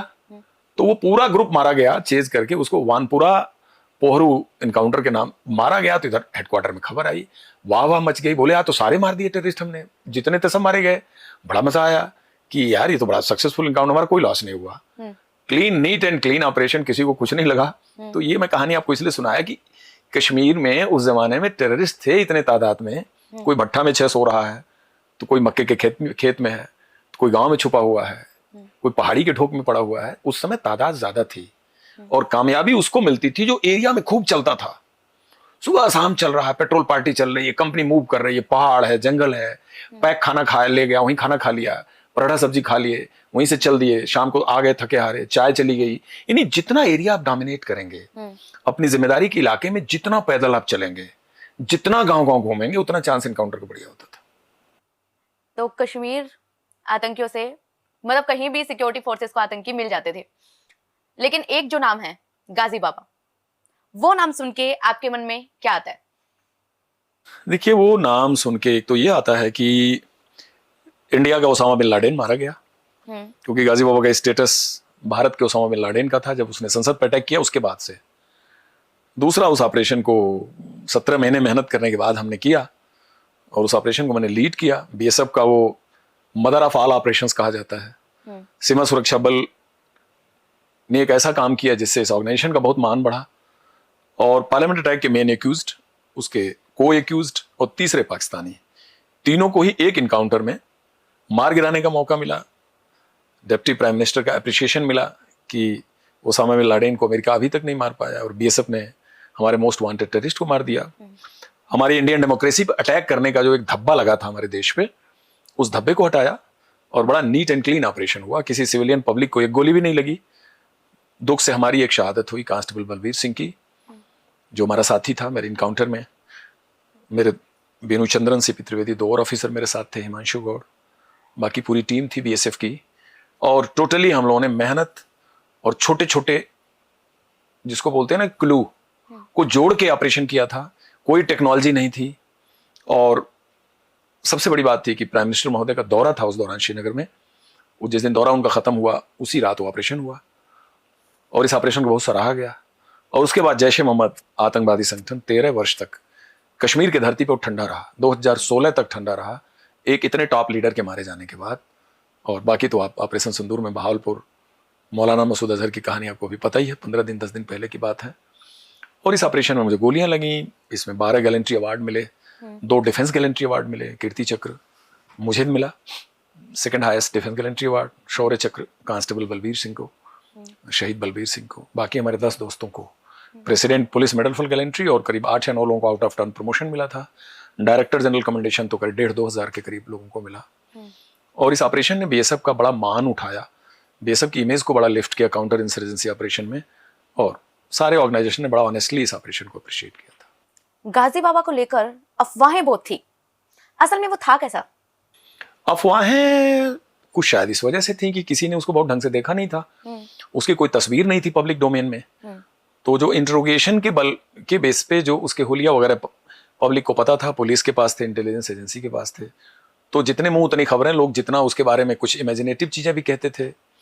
और कुछ ये भी था कि एक बड़ा हाई प्रोफाइल टेररिस्ट था भी वो। बट फाइनली जब वो मारा गया तो बड़ा गीदड़ की तरह से मारा गया, वो फाइट नहीं कर पाया। और उसके गोलियों से मेरा नुकसान जरूर हुआ, मेरे शरीर पर तो सारी जितनी गोलियां उसी के फायर की हैं। लेकिन उसका मेन रीजन था कि जिस पिंजड़े के अंदर उसने अपने रहने का जगह बना रखा था, सीक्रेट चैम्बर, उसको पिंजड़ा इसलिए बोलूंगा कि उसने स्पेशली डिजाइन किया हुआ था, close circuit TV night vision device लगा के, और एक मकान के 3rd फ्लोर पे उसने एक स्पेशली डिजाइन चैम्बर में रहता था और उसमें से close circuit TV night vision device के थ्रू एक्टिविटी देखता था। लेकिन हमारे सक्सेस का सबसे बड़ा राज ये रहा कि हम सीधे उसके सीक्रेट चैम्बर पे ही धमक बैठे हम लोग। तो उसको, जैसे हम लोग इस कमरे में बैठे हैं, इस कमरे में कोई आ जाए तो हमारी एक्टिविटी लिमिटेड है ना, हम इस कमरे के बाउंड्री के बाहर तो कोई एक्शन कर नहीं पाएंगे। अगर हम इस कमरे से निकल के रोड पे आ गए तो हमारा एरिया बढ़ जाएगा, हमारे पास हथियार है तो हमारे पास तो एरिया बढ़ जाएगा मार करने का। तो वो अपने सीक्रेट चैम्बर में ही फंस गया और उसी रूम में इनकाउंटर का जो भी सीक्वेंस हुआ या कॉन्सिक्वेंस हुआ, सब कुछ वही हुआ जिसमें मारा गया। और वो हमारा कुछ खास डैमेज कर नहीं पाया, except that there was one शहादत, some injuries to our colleagues, मुझे फैटल इंजरीज हुई। तो फाइनली वो अपने लास्ट मोमेंट ऑफ लाइफ में गाजी बाबा का जो पोटेंशियल था ना, वो अपने पोटेंशियल को यूज नहीं कर पाया क्योंकि हमारी रेडिंग टीम भी ये सब की उसके तहखाने में घुस गई। यही सबसे बड़ा सीक्रेट कर रहा था। गाजी बाबा की स्टोरी पर भी हम आएंगे थोड़ा और डिटेल में जानने के लिए। बट जब भी मैंने देखा है कि आप इस स्टोरी को बताते हैं, आप एक नाम का जिक्र जरूर करते हैं, नूर त्राली का, जिसको आप ड्वार्फ ऑफ कश्मीर भी कहते हैं, कश्मीर का बोना। तो ये नूर त्राली कौन था और इसकी क्या कहानी है, हम सुनना चाहेंगे। नूर त्राली मुझे जहां तक पता है 70-71 बॉर्न रहा होगा।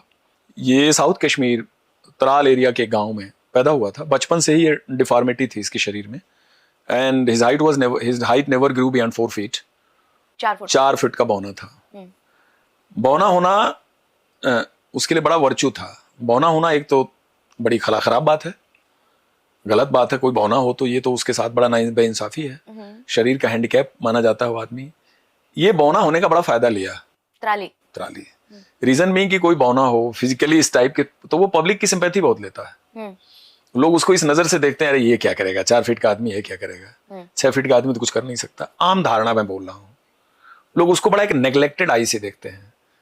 लेकिन वो 4 फीट का जो आदमी था ना, वो 8 फीट का आदमी भी वो काम नहीं कर सकता जो किया उसने। तो वो क्या था कि मौलवी, सूफियाना मौलवी पना करता था, झाड़ फूक करता था, और लोगों को कुछ बीमारी होती थी उस पर कुछ इलाज देता, उसको हकीम साहब भी बोलते थे। लेकिन बहुत ही कट्टर रेडिकल आदमी था, यानी जिसको कहते हैं ना कि रेडिकल इस्लाम के थॉट से वो भरा हुआ था। और एक ऐसा आदमी था जो मतलब खोजता था कि मैं टेरर ऑर्गेनाइजेशन को ज्वाइन करूं, मैं कुछ करूं, दीन इस्लाम जिहाद के लिए कुछ करूं। तो करते कराते वो शुरू में वो हिजबुल मुजाहिदीन ज्वाइन किया था, HM, और हिजबुल मुजाहिदीन के साथ उसने ओवरग्राउंड वर्कर के तौर पर काफी काम किया, लेकिन कभी नजरों में नहीं आया, किसी को उसके ऊपर शक नहीं जाता था। रात के अंधेरे में भी मिल गया तो लोग यार अच्छा मौलवी साहब जा रहे हैं, जाओ। लेकिन जब मौलाना मसूद अजहर इंडिया आया और वो पकड़ा गया, उसके बाद गाजी बाबा ने उसका टैलेंट पहचाना और उसको कहीं खबर आई कि उसके OGWs ने उसको खबर की कि ये एक बड़ा पोटेंशियल वाला आदमी है, त्राली है। आप उनसे मिलो, उनको आप बोर्ड पे लो, वो बड़े बड़े मुफीद आदमी हैं। नूर त्राली से उसने मीटिंग किया और नूर त्राली का टैलेंट उसने पहचाना। नूर त्राली को रिस्पॉन्सिबिलिटी बढ़ाई गई, जैश उसने ज्वाइन कर लिया। ज्वाइन करने के बाद उसने बहुत डैमेज किया। लोकल कश्मीरी टेररिज्म में जैश की जो अटैक हिस्ट्री है, पूरे अटैक हिस्ट्री का वो बहुत बड़ा सरगना आदमी था। और हमें तो यहाँ तक पता है कि वो दिल्ली तक ट्रेवल करता था, और इवन दिल्ली में कई चीज़ें ऐसी हुई जिनमें उसका डायरेक्ट हाथ था। और नूर त्राली ने एक बार इच्छा जाहिर की थी कि मैं मौलाना मसूद अजहर से मिलना चाहता हूँ। यानी he was so much motivated, he wanted to meet the supreme commander of Jaish-e-Mohammed Maulana Masood Azhar इन बहावलपुर। तो उसको आतंकवादियों ने समझाया, भाई कि आप इतने छोटे हो कद के, POK क्रॉस करके जाना पड़ेगा, कई किलोमीटर की वॉकिंग है, पहाड़ है, जंगल है, नाला है, 2 फीट आप कूद नहीं सकते। तो उसने बोला वो आप देख लो, लेकिन मेरी ख्वाहिश है, मरने से पहले मैं मिलना चाहता हूँ। तो इतना बड़ा असेट था वो जैश के लिए कि उसको टेररिस्ट ने रात को लाइन ऑफ कंट्रोल कंधे पे बिठा के पार किया था। बाकी आतंकियों ने उसको उसकी ख्वाहिश पूरा की और मौलाना मसूद अजहर से उसको मिलवाया ही नहीं, उसको वापस फिर इन्फिल्ट्रेट करवाया इंडिया में, ऐसा मैंने सुना है। मैं इसका प्रमाण नहीं दे सकता। तो पार्लियामेंट अटैक के समय वो एक्टिवली जैश के साथ था। और जिस दिन हमारा इनकाउंटर हुआ, हमारे इनकाउंटर के रात वो दिल्ली में था। तो इनकाउंटर के बाद जो बाकी चीजें, इंट्रोगेशन वगैरह चले, बहुत फॉलोअप हुआ, उसमें खबर लगी कि वो दिल्ली में, नूर त्राली दिल्ली में बैठा। जब गाजी बाबा का इनकाउंटर जिस रात चल रहा था तो वो दिल्ली में था। दिल्ली में ऐसे नहीं था, दिल्ली में मिशन के लिए आया था। उसको एक वेपन का consignment Indraprastha park, Nizamuddin bridge जो आके मिलता है, इंद्रप्रस्थ पार्क के मेन गेट पे यूपी के एक OGW को वेपन देना था। तय था कि वो गाड़ी अक्षरधाम निजामुद्दीन पुल से आएगी, इतने बजे आएगी, इंद्रप्रस्थ पार्क पे तुम ले जाके हैंडओवर करोगे। और ये वेपन कश्मीर से आया था, आजादपुर सब्जी मंडी दिल्ली में। इरफान फ्रूट्स की पैकिंग थी, सेब की पैकिंग के अंदर आया था। तो जब श्रीनगर में केस वर्कआउट हुआ तो दिल्ली पुलिस को ये केस इन्फॉर्म किया गया। तो यहाँ की स्पेशल सेल ने आजादपुर सब्जी मंडी के एग्जैक्टली उसी ट्रक पे छापा मारा और इरफान फ्रूट्स की पैकिंग के, सेब के पैकिंग मिल गई। सादे कपड़े में लोग गए और उन्होंने, ये खुद वहां था, त्राली खुद वहां था। तो इससे बोला कि क्या है, इसने बोला फ्रूट है। तो पुलिस ने बोला हम खोलते हैं डब्बा, तो AK-47 मिला। नूर त्राली को उठा लिया इन लोगों ने, और नूर त्राली को वो चीज़ हैंडओवर करनी थी सेम डे। इन्होंने गाड़ी लिया और तब वो टाइम था नहीं, कम्युनिकेट कर देंगे आप। और ये लोग वहां नाका लगाए और वो टीम कलेक्ट करने वाली आई, उसके साथ इनकाउंटर हुआ, वो पूरी टीम पकड़ी गई, एक मारा भी गया उसमें। उसके बाद नूर त्राली जेल चला गया। जेल में रहा, लेकिन over a period of time शायद 10-12 साल बाद वो पैरोल पे छूट गया था। जेल में बहुत लंबा रहा दिल्ली में, छूटा और कुछ साल फिर उसने बेवकूफ बनाया आसपास लोगों को कि नहीं अब मैं बिल्कुल ठीक हो गया हूँ। लेकिन जैश ने उसके ऊपर दोबारा भरोसा जताया और बोला कि मौलवी साहब ज्वाइन कीजिए। उन्होंने ज्वाइन कर लिया, ज्वाइन किया। और वो कभी कभी सिक्योरिटी फोर्सेज के कैंप में भी जाता था, आर्मी सीनियर पुलिस अफसरों से भी मिलने की कोशिश करता था, नजर बचा के उनको कहता था हम आपके लिए काम करेंगे, जैसे होता है। लेकिन उसके पीछे कर रहा था जैश का काम। तो उसकी कलई खुली। उसने लास्ट अटैक कराया था अक्टूबर 2017 BSF कैंप श्रीनगर पे, दशहरा के टाइम पे एक सुसाइड अटैक हुआ था। BSF ने उस अटैक में भी सारे टेररिस्ट मार दिए थे। 4 बजे भोर में कैंपस पे अटैक हुआ था। कैंपस के दीवार के पीछे थोड़ा सा एरिया टूटा हुआ था, उस पर कंस्ट्रक्शन वर्क चल रहा था। तो वहाँ सीमेंट बजरी की थोड़ी ऊंचाई थी, तो उस ऊंचाई का फायदा लेकर टेररिस्ट अंदर कूदे थे। लेकिन क्वार्टर गार्ड का संतरी बहुत अलर्ट था, उसने मार दिया। हमारी भी एक कैजुअलिटी हुई थी, 1 या 2, लेकिन इतना बढ़िया ऑपरेशन था कि BSF ने उनके टेरर एक्टिविटीज को बढ़ने से पहले किल कर दिया था। वहां नूर त्राली एक्सपोज हो चुका था, पता लग गया था, पुलिस ने मॉनिटर कर लिया था कि basically he is the mastermind. और उसी के 2-3 महीना बाद सोमूरा काकापुरा में पुलिस को गलत लीड देके ले गया रेड कराने, नूर त्राली ट्रैप कराने। पुलिस को पता लग गया था, पुलिस मॉनिटरिंग पे ले रखी थी। पुलिस को पता था कि बेटा तुम कहाँ लेके जा रहे हो, हमको पता है। And in that encounter he was killed and that was the end of his story. वो जब मारा गया तो अल कलाम मैगजीन है जैश की, उसने उसके ट्रिब्यूट, उसके मेमोरियम में बहुत बड़ा राइटअप लिखा था कि दुनिया में बौनों को लोग सड़क पे मदारी का खेल करते हुए देखा है, होटलों के बाहर ही लोगों को मनोरंजन कराते हैं, हंसाते हैं, लेकिन 4 फीट के नूर तराली ने जो जैश ए मोहम्मद के लिए जो कंट्रीब्यूट किया, ये पूरा ऑर्गेनाइजेशन उनके इस कंट्रीब्यूशन को याद रखेगा। ये उसके लिए लिखा गया था, ये नूर तराली के लिए लिखा गया। सर, इन आतंकियों में इतना कॉन्फिडेंस कहां से आ जाता है कि ये एक देश के प्रधानमंत्री का मर्डर प्लान कर लेते हैं? देखिए, अगर आप उनके मोटिव और उनके आइडियोलॉजी पे जाएं तो बेसिकली एक आतंकवादी किस लिए बनता है? आतंकवादी अपने काज को हाईलाइट करता है वर्ल्ड में, अपने एक्ट से लोगों को डराता है। एक आतंकवादी अगर आतंकवादी घटना करता है और उसको कोई नहीं जानता तो वो करेगा ही नहीं। वो भी चाहता है कि दुनिया उसे जाने। मीडिया इसका बहुत बड़ा मीडियम है, मीडिया के थ्रू ही लोगों तक पहुंचेगा। अगर किसी आतंकवादी की घटना को कोई एक्नॉलेज ही ना करे तो आधा आतंकवाद तो ऐसे खत्म हो जाएगा। दूसरा, आतंकवादी भी बड़ा टारगेट क्यों चुनते हैं? टारगेट जितना बड़ा होगा उतना ही इनका सक्सेस का जो पब्लिसिटी है वो बड़ा होगा। ओसामा बिन लादेन ने WTO क्यों चुना? वर्ल्ड ट्रेड टावर क्यों चुना उसने? 26/11 में लश्कर तोयबा ने ताज होटल क्यों चुना? जितनी फेमस जगह उतना बड़ा बवाल। खालिस्तान आतंकवादियों ने बैन सिंह मुख्यमंत्री को मारने का क्यों प्लान बनाया? इसकी जितना टारगेट बड़ा है उतना उनकी पब्लिसिटी बड़ी होगी और उनकी अथॉरिटी पब्लिक में जाएगी। लोग कहेंगे अच्छा, ग्लोरिफिकेशन होगा।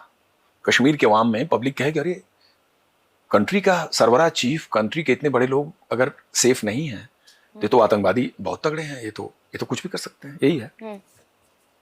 सर, 22 साल पहले जो भी ये एनकाउंटर हुआ गाजी बाबा का, कहते हैं कि उस वक्त तक कोई पहचान भी नहीं पाया कि जो आतंकी मरा है वो गाजी बाबा ही है क्या। GTV का एक जर्नलिस्ट था जिसने एक बार गलती से उसका चेहरा देख लिया था, इंटरव्यू से पहले गाजी बाबा ने अपना फेस रिवील कर दिया था, तो उसने शिनाख्त की कि जिसकी डेथ हुई है, जो मारा गया इस एनकाउंटर में, वो भारत का लादेन है, वो गाजी बाबा है। तो ये जो शूटडाउन था ये आप लोगों ने कैसे किया, और जब आपको ये पता चला कि आपकी गोलियों से गाजी बाबा का एनकाउंटर हुआ है तो उस वक्त फीलिंग कैसी थी? देखिए, पहले तो जब वो मारा गया तो तब उसमें मैं पर्सनली स्पीकिंग उस समय मैं नहीं समझ पाया कौन था, क्योंकि वो वहां हो सकता है ये संभावना तो थी और उसी हम इनकाउंटर के लिए जा रहे हैं भी पता था। लेकिन ऐसे आतंकवादी का जब तक आपको उसकी आइडेंटिटी का कंफर्मेशन ना हो तब तक आप क्लेम नहीं कर सकते पब्लिकली। ये नियम है, ऐसा करना भी चाहिए नहीं। कई बार प्रीमेच्योर कोई गलत क्लेम भी हो जाता है। तो मेरे केस में क्या हुआ कि मैं तो इंजर्ड हो गया मारने के बाद, लेकिन बेसिकली क्या वो एग्जैक्टली कितने टेररिस्ट थे जो मारे गए, उनकी क्या आइडेंटिटी थी, ये मुझे उस समय नहीं पता लगा। दूसरे दिन हॉस्पिटल में जब ड्यूरिंग रिकवरी इन ICU हमारे डायरेक्टर जनरल साहब विजिट किए और उन्होंने हमें पहले तो अपना उन्होंने खेद व्यक्त किया कि मैं बुरी तरह से घायल हूँ और is very sorry for the injuries, so fatal injuries. तब उन्होंने बोला कि कांग्रेचुलेशंस, गाजी बाबा's history you know about it. मैंने कहा सर बहुत अच्छा लग रहा है सुन के, हमें नहीं पता था। तो बड़ा एक सेटिस्फाइंग फील हुआ कि इतनी मेहनत के बाद BSF के इस ऑपरेशन में फाइनल रिजल्ट ये रहा कि Ghazi was killed. So definitely you feel a sense of achievement and sense of pride. अच्छा लगा, बहुत बढ़िया लगा। और दूसरा आपने इसका पार्ट ए पूछा कि कैसे आइडेंटिटी, तो उसमें जी न्यूज़ के रिपोर्टर के अलावा हमारे पास एक पाकिस्तानी अलाइव जो सुसाइडर था, अंसार भाई, जो एक दिन पहले हम लोगों ने पकड़ा था, जो कि प्रधानमंत्री महोदय के वापसी के दिन उनके रिटर्न टू दिल्ली का जो डेट था उस दिन वो अटैक करना चाहता था।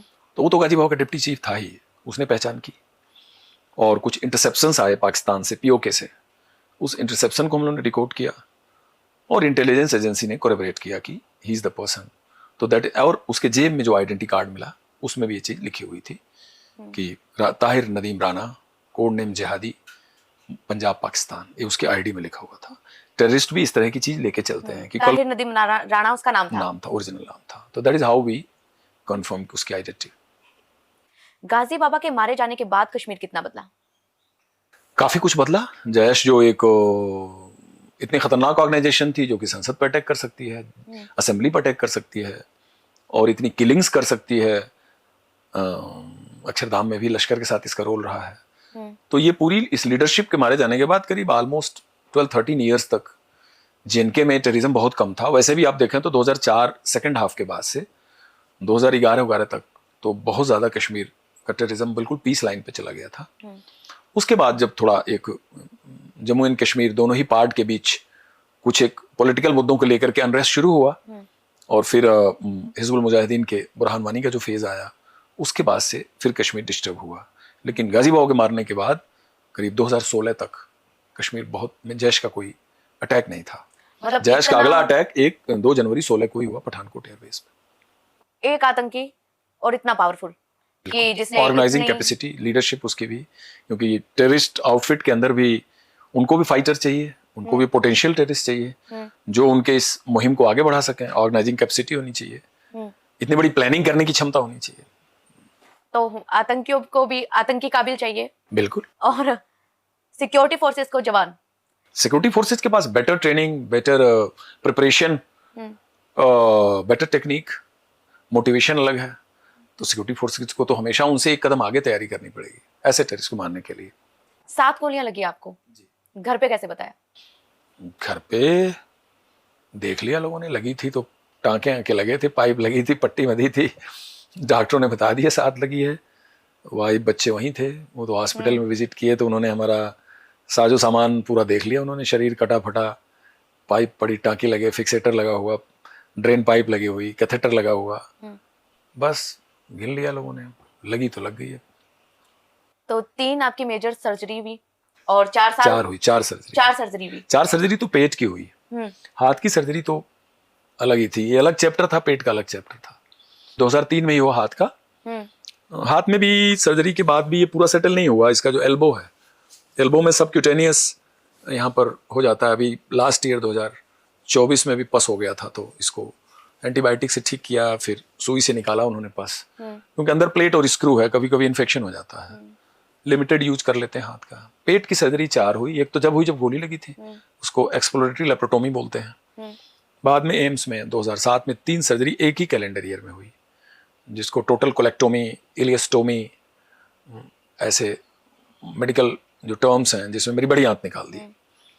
एनल पाउच बनाया जिसमें स्टोरेज है, पचा हुआ खाना कुछ समय के लिए रुक जाता है। तो उसमें गोली अभी भी है? एक गोली अंदर पड़ी हुई है, जिसने डैमेज किया, वो गोली लेफ्ट ग्रेटर सियाटिक नाच के अंदर पड़ी हुई। लेकिन वो डॉक्टर निकाल नहीं पाए? निकालने का उन्होंने प्लान नहीं किया, अपोलो ने प्लान किया था, अपोलो हॉस्पिटल ने, मैं थोड़ा पीछे हट गया क्योंकि मैं इसको थोड़ा और वर्कआउट करना चाहता था कि निकालना एडवाइजेबल है या नहीं है। अभी तक मैं डिसाइड नहीं कर पाया कि निकालना एडवाइजेबल है कि नहीं। बट वो गोली एक प्रॉब्लम ये करी है कि MRI, मैग्नेटिक रेजोनेंस इमेजिंग मेरी नहीं हो पाती है। कल को जरूरत पड़े तो MRI मेरा नहीं हो पाएगा, बिकॉज एम्स ने सर्टिफाई किया हुआ है कि मैग्नेटिक फील्ड में बुलेट का जो मटेरियल है वो मूव कर गया था। उन्होंने टेस्ट किया था, सैंपल बुलेट लेके एक मेरे से, तो एम्स ने MRI के अंदर वो बुलेट लिया और उन्होंने टेस्ट किया, बुलेट मतलब दूसरी बुलेट, कि क्या सिमिलर बुलेट मूव तो नहीं कर जाएगी। तो मैग्नेटिक फील्ड में मूव कर गई थी, तो उन्होंने इस बुलेट को फिर टच नहीं किया। इसीलिए मेरा जो राइट लेग में पैरालिटिक इफेक्ट है, उसको ट्रीट करने के लिए उन्होंने CT माइलोग्राफी किया। स्पाइनल कॉर्ड में नीडल डाल के वो लोग इंजरी को असेस करते हैं, बड़ा स्पेशलाइज्ड वर्क होता है, OT में ही होता है। तो CT रिपोर्ट बस आई, MRI हो नहीं सकी, तो उन प्रॉब्लम को वैसे ही छोड़ दिया मैंने, टाइम पे छोड़ दिया, देखेंगे। तो अभी जब आप कभी एयरपोर्ट पे जाते हैं, चेकिंग वेकिंग एयरपोर्ट में ये मैं एक प्लेट, एक्सरे प्लेट रखता हूँ जिसमें कि गोली है, जिसके अंदर गोली लटकी हुई दिखा रही है, वो एक्सरे प्लेट रखता हूँ अपने साथ। हाथ वाला कभी ऑब्स्ट्रक्ट करता है, टू बजता है, तो वो बोर्डिंग कार्ड का नंबर रजिस्टर में चढ़ा लेता है CSF स्टाफ, वो जाने देता है, खोल के बाजू का कवर देख लेता है, बस इससे ज्यादा नहीं। और अब तो वैसे भी आपकी कहानी हर कोई जान ही गया होगा, बट सिक्योरिटी एस्टेब्लिशमेंट को तो अपना प्रोटोकॉल निभाना पड़ता है, उनको अपनी ड्यूटी करनी पड़ती है। सर BSF की एक माइंड ब्लोइंग जर्नी रही आपकी, और उसके बाद आपने NIA ज्वाइन किया।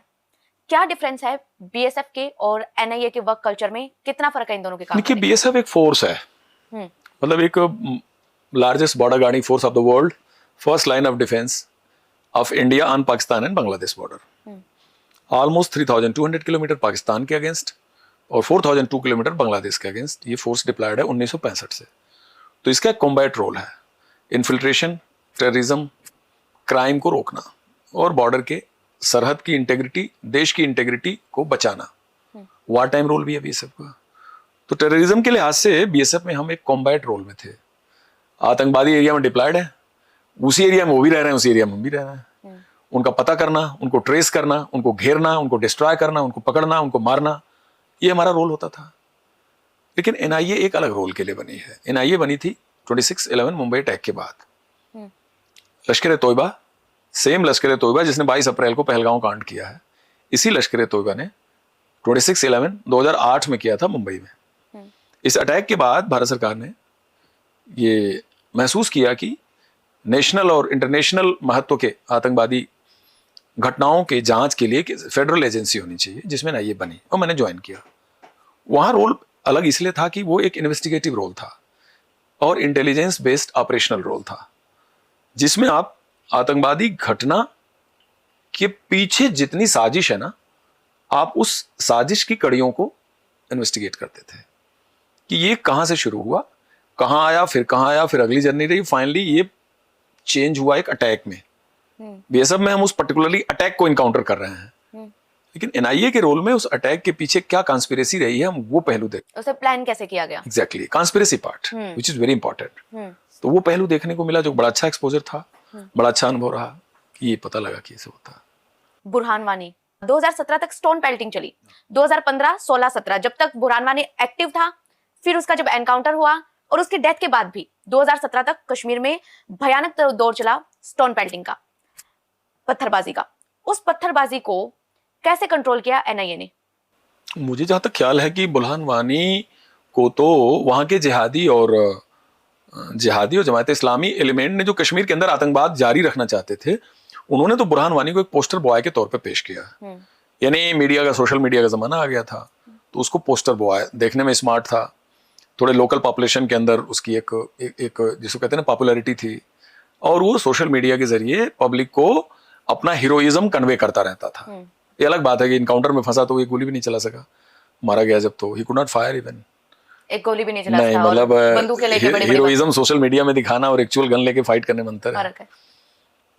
तो उसके मारे जाने के बाद उसके सेंटिमेंट को यूज किया रेडिकल एलिमेंट्स ने, सेंटिमेंट को यूज किया, तो उनका लार्जर प्लान था स्टोन पेल्टिंग के थ्रू पूरे कश्मीर के अंदर लॉ एंड ऑर्डर प्रॉब्लम को क्रिएट करना, लॉ एंड ऑर्डर प्रॉब्लम को लंबा चलाना, उसके अंदर सिक्योरिटी फोर्सेस के मूवमेंट को बाधित करना, सड़कों पे गाड़ी नहीं चलने देना, चौराहों पे खड़ा होकर पत्थर मारना, आम जनजीवन को तबाह करना। और लो कास्ट पत्थर इकट्ठा करने में कितना पैसा लगता है, गोली भी नहीं है, बंदूक भी नहीं है, पत्थर हाथ में है तो पत्थर है, हाथ से छूट गया तो आपका हाथ खाली, आप निर्दोष हो, हमारे हाथ में तो कुछ भी नहीं है, कोई सजा भी नहीं है मारने की। तो कहने का मतलब कि ये बड़े कम कीमत, बड़ा कम पैसा खर्च करके एक बड़ा पर्पज हासिल करने की पूरी साजिश थी और पूरी प्लान्ड थी, लेकिन इसने नींद हराम कर रखी थी। अब सिक्योरिटी फोर्स की गाड़ी आ रही है, पत्थरबाजी हो रही है, जवान गिर गए, उन्होंने अगर अपने सेल्फ डिफेंस में फायर किया और पब्लिक के 2 लोग भी मारे गए, तो एक अलग प्रॉब्लम। सड़क बंद, कश्मीर बंद, श्रीनगर बंद, हड़ताल। आप सोच सकते हैं कि लोकल पुलिस और एडमिनिस्ट्रेशन के लिए कितनी बड़ी सिरदर्द की बात थी। जवान डरे हुए, रात को लोग मूवमेंट करते थे, 12 बजे रात को लोग मूव करते थे, भाई दिन में मत चलो, 12 बजे रात को चलो, देखा जाएगा, पत्थरबाज सड़क पे नहीं मिलेंगे, ये हालत हो रखी थी। तो इसका बड़ा अच्छा वर्क किया था एनआईए ने अपने साइंटिफिक तरीके से एक पूरा कश्मीर के उन्होंने पिक्चर बनाई और पूरे कश्मीर का एक मैप तैयार किया। मैप तैयार करके उन्होंने साइंटिफिकली ये वर्कआउट किया कि बेसिकली कौन लोग हो सकते हैं जो इस काम में शामिल हैं, और फाइनली उन्होंने उसका प्रॉपर इन्वेस्टिगेशन किया और जितने उसके कॉन्स्पिरेटर थे, जितने मेन ऑपरेटर थे, सबको गिरफ्तार किया। पत्थरबाज गिरफ्तार हुए, रेड्स पड़ी, लोग पकड़े गए, सबूत पेश हुए कोर्ट में, और सब अनलॉफुल एक्टिविटी प्रिवेंशन एक्ट बड़ी स्ट्रिंजेंट एंटी टेरर लॉ के तहत बुक किए गए, और जिनकी जेलों से जमानत नहीं हुई, और उसके पूरे ठेकेदार सब जेल चले गए, पत्थरबाजी बंद हो गई। और ये जो आतंकवाद और पत्थरबाजी, इन सब के लिए जो कश्मीर में जो पैसा आ रहा था, वो जकार्ता से आ रहा था? नहीं, ये पैसा आ रहा था तमाम मुख्तलिफ चैनल से, और मुख्तलिफ चैनल जैसे? वो चैनल ऐसे होते हैं कि कुछ बैठे हुए पीओके के अंदर कुछ ऐसे एलिमेंट हैं जो कि Jammu Kashmir affectees relief trust उन्होंने बना हुआ था, वो रिलीफ ट्रस्ट के तहत वो पैसा इकट्ठा करते थे, और कश्मीर के अंदर आतंकवाद में, टेररिज्म में मारे गए टेररिस्ट की फैमिली को पैसा भेजते थे, इंजर्ड को पैसा भेजते थे, आतंकियों के परिवार भेजता था, सिंपैथाइजर को पैसा भेजते थे, ओवरग्राउंड वर्कर को पैसा भेजते थे। तो ये पैसे का चैनल चलता था, जो कि एक तरह से मोटिवेशन था कि टेररिज्म और चलाओ, तुम्हें पैसे की कोई कमी नहीं है। तो ये केस भी बाद में वर्कआउट हुआ, उजागर हुआ, और इसमें कंप्लीट पैसे का चैनल सामने आया, और जितने लोग एनआईए ने डिस्क्लोज जी जितने लोग, इसकी कहानी थी, इसकी इसी तरह की कहानी थी कि जो हिजबुल मुजाहिदीन का सुप्रीम कमांडर था पीओके में, बेसिकली उसी से रिलेटेड था कि पूरा चीज वही ऑर्गेनाइज करता था, और उसमें जम्मू पार्ट के भी बहुत सारे लोग थे जो कि बैंकिंग चैनल से पैसा जाता था, कश्मीर पार्ट के लोग थे जो इसको चला रहे थे, पूरा उसका मास्टर रोल था, पूरे फैमिलीज की डिटेल थी, उन तक घर पे पैसा पहुंचता था, जेलों में पैसा पहुंचता था। तो ये पूरा चीज वर्कआउट हुआ और जाकर के ये पूरी फंडिंग बंद हुई। ये भी काफी एक इंटरेस्टिंग इन्वेस्टिगेशन चला, बहुत लंबा चला था। तो सर एनआईए की जो सर्विस है उसके बाद में आपने रिटायरमेंट लिया, आफ्टर रिटायरमेंट लाइफ कैसी है? एनआईए के बाद मैं वापस बीएसएफ में आया। वापस भी हाँ, 18 में आया, 5 साल मैंने फिर यहाँ भी काम किया। और उसके बाद मैं थोड़ा इस सब्जेक्ट में इंटरेस्ट लेता हूँ, अपडेट रखता हूँ, इसको पढ़ता लिखता रहता हूँ, एकेडमीज में लेक्चर्स वगैरह लेता हूँ। हमारे कुछ लॉ के और ऐसे सब्जेक्ट्स हैं जिसपे अपनी एक्सपीरियंस शेयरिंग करता हूँ और उसको इमर्जिंग थ्रेट और इमर्जिंग चैलेंजेस के साथ को रिलेट करके बताने की कोशिश करता हूँ। बेस्ट प्रैक्टिसेस पे चर्चा करता हूँ और गवर्नमेंट इंस्टीट्यूशंस में भी जाता हूँ, पब्लिक इंस्टीट्यूशंस में जाता हूँ। और तब के टेररिज्म और आज के टेररिज्म की लिंक को जोड़ करके जो नई पीढ़ी है, जो न्यू जनरेशन है, जिन्होंने कि पिछले मिलेनियम का वो लास्ट 10 साल का फेज नहीं देखा है या कश्मीर का जो नए मिलेनियम का शुरू का 5 साल का नहीं देखा है, उन तक मैं अपनी तजुर्बे पहुंचाने की कोशिश करता हूँ, एक्सपर्टीज पहुंचाने की कोशिश करता हूँ कि क्या पता इससे आज के बदलते हालात में कोई ये चीजें उनमें सहायक सिद्ध हों। मेरा मेन फील्ड तो यही है इस समय। इसके अलावा मैं कोई कहीं फॉर्मल वर्क नहीं कर रहा हूँ। और जो वीरता पुरस्कार आपको मिला, कीर्ति चक्र, उसकी हम बात करेंगे कि देश का दूसरा सबसे बड़ा ये शांतिकालीन वीरता पुरस्कार है। कैसा लगा, क्या था वो उस मोमेंट की फीलिंग जब आपको कीर्ति चक्र मिला? ये निश्चित रूप से बहुत ही कोविटेड ऑनर था मेरे लिए, क्योंकि जब ये सब ज्वाइन किया तो मैंने कभी सोचा नहीं था कि डिफेंस गैलेंट्री अवार्ड हमको मिलेगा। बीएसएफ ने प्लेटफॉर्म दिया, मौका दिया, इतना अच्छा ऑपरेशन हुआ और बीएसएफ और गृह मंत्रालय ने मुझे हमारे वीरता को देखते हुए इस लायक समझा कि उन्होंने केस मिनिस्ट्री ऑफ डिफेंस को रिकमेंड किया। मिनिस्ट्री ऑफ डिफेंस ने इसको एग्जामिन किया और उन्होंने 26 जनवरी 2005 को second highest defence gallantry award की घोषणा की। 25 जनवरी को न्यूज आ गई थी, 26 जनवरी के पेपर में था। मेरे घर पे रक्षा सचिव का पत्र गया, गांव के पोस्ट ऑफिस के थ्रू टेलीग्राम गया, जिसको तार बोलते थे उस जमाने में, बाकायदा टाइप किया हुआ तार, भारत के प्रेसिडेंट की तरफ से, भारत के राष्ट्रपति महोदय की तरफ से। अपने आप में एक गर्व की बात। यस, डिफेंस इन्वेस्टर से सेरेमनी हुई अशोका हॉल राष्ट्रपति भवन में, डॉक्टर एपीजे कलाम के हाथ से मुझे मिला। ये बहुत ही अच्छा लगा। मेरे मदर फादर पूरे फैमिली इनवाइट हुए, मैं उस मोमेंटस ओकेजन का गवाह बना, मेरे वीरता के साइटेशन पढ़े गए अशोका हॉल में। ये सब देख के बहुत अच्छा लगा कि बड़ा गौरवमय क्षण था कि ईश्वर हमको हमारे एंटी टेररिज्म कंट्रीब्यूशन और वर्क को उन्होंने एक्नॉलेज किया। तो मैं इन सबके लिए धन्यवाद अदा करता हूँ। और एज ए सिटीजन ये हम लोगों की खुशनसीबी है कि हमें आपकी कहानी जानने का मौका मिला, खासकर आप पर जो मूवी आई है ग्राउंड जीरो के जरिए। सर मैं ये पूछना चाहूंगी कि इस मूवी में जो आपका रोल है, जो लीड रोल प्ले किया है इमरान हाशमी ने, क्या कुछ टिप्स दिए थे आपने उन्हें? उन्होंने रिसर्च किया था इस पे, और जब 2022 में अगस्त में ये फिल्म बननी शुरू हुई थी कश्मीर में, तो उसमें उन्होंने फॉर्मली हमको बुलाया था। पूरी स्टोरी उन्होंने शेयर की थी, तमाम इसके एस्पेक्ट्स डिस्कस किए थे, रियल टाइम इनकाउंटर की चीज़ें कई बार नरेट हुई और करीब 8-10 दिन रह के उन्होंने वहाँ ट्रेनिंग भी लिया। एक बीएसएफ अधिकारी के तौर पर उसका यूनिफॉर्म पहनना, वॉक करना, बात करना, उसके कंडक्ट, बिहेवियर, उसका जोश, जज्बा, बोलने का तरीका, एड्रेस करने का तरीका, उसकी aggressiveness, leadership, family factor, emotional factors, ये सारी चीज़ें उन्होंने रिसर्च करने की कोशिश की थी। काफ़ी कुछ उन्होंने उतारने की कोशिश भी की है इस फिल्म में। तो जब इस मूवी का एक बहुत ही फेमस सीन है, हमने देखा है कि उसमें लिखा हुआ होता है कि तुझे तेरी मौत यहाँ लेकर आई है फौजी, कश्मीर का बदला लेगा गाजी। तुझे लाई यहाँ तेरी मौत फौजी, कश्मीर का बदला लेगा गाजी। तो क्या सच में इस तरह के स्लोगन्स खुलेआम टेररिस्ट लिखकर छोड़ देते थे दीवारों पे? लिखते थे, पोस्टर्स लगाते थे, कोयले से लिख देते थे। पकड़े हुए टेररिस्ट तो जेल के अंदर दीवारों पर भी नाम लिख देते थे। श्रीनगर जेल में एक अलमर का पूरा मैंने मॉड्यूल पकड़ा तो जेल की दीवारों पर उन्होंने मेरा नाम लिख रखा था अंदर। आपका नाम लिखा था? हाँ, लिखा था। वो पता लगा हमें, वो अपने खुशी के लिए कि यूं तो मालूम है जन्नत की हकीकत, लेकिन दिल को बहलाने का गालिब ख्याल अच्छा है। वो लिख रखे थे कि मतलब हम पकड़ेंगे, मारेंगे, जो मतलब ठीक बात है कि हम टेररिस्ट को तो छोड़ेंगे नहीं, तो टेररिस्ट हमारे लिए कोई खुशी का इजहार तो करेगा नहीं। तो इस तरह के अपने मोटिवेशन के लिए लिखते थे, दूसरे को डिमोरलाइज करने के लिए लिखते थे। ये आम बात थी, ये चलता है जब आप एक आतंकवाद प्रभावित एरिया में काम करते हैं, तो ये सब जो कहते हैं ना फ्लिप साइड चलता रहता है कहानियां। तो कोई ऐसी स्टोरी है जो इस फिल्म में आप दिखाना चाहते थे कि फिल्माई जाए लेकिन फिल्माई गई नहीं? एक्चुअली फिल्म का क्या होता है कि 137 मिनट के अंदर उनको कंप्लीट मूवी प्रोजेक्ट करनी है, एक पूरे बॉर्डर सिक्योरिटी फोर्स का वर्क प्रोफाइल और उस पीरियड में जो चैलेंजेस थे श्रीनगर कश्मीर बारामूला के, एक गाजी बाबा का पूरा प्रोफाइल और उस टेररिस्ट के अगेंस्ट इस फोर्स ने कितना काम किया, काम करने के बाद उसको फाइनली कैसे मारा, उसके डेन में घुस के, ये पूरी चीज ना कवर करनी होती है।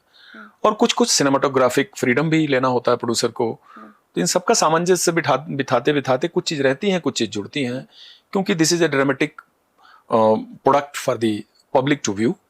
बट काफी चीज उन्होंने जो सच्चाई से जुड़ी है वो लाने की कोशिश की है। I am satisfied with that. तो बीएसएफ के पास तो ऐसे हजारों कहानियां हैं, ऐसे हमारे हजारों जांबाज हैं। एक कहानी कोई ऐसी जिस पर आप चाहते हैं कि फिल्म बने लेकिन वो पता नहीं है लोगों को, ऐसी कोई कहानी आप हमें बताएंगे? देखिए, वैसे तो बीएसएफ का इतिहास ही पूरा वो एक बड़े ऑपरेशनल अचीवमेंट से भरा है। बीएसएफ के बहुत सारे ऐसे ऐसे ऑपरेशंस हैं जिसपे कि बननी चाहिए।